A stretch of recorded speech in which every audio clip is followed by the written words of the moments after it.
Hello everyone, in today's video I'll show you on how you can fix Steam can't find my installed games and showing as uninstalled.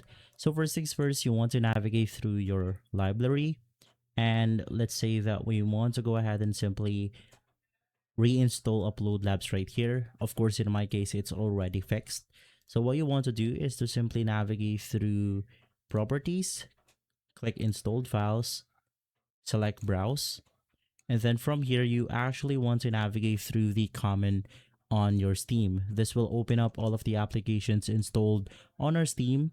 And what you want to do is to just copy and paste the game that you want to go ahead and reinstall.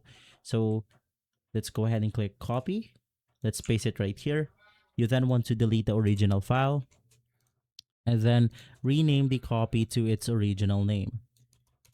Hit on enter, and simply what will happen is that Steam will try to verify the game files again.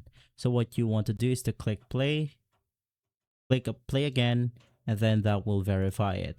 Second is you want to click on Properties, click Installed Files, and then click the Verify Integrity of Game Files right here.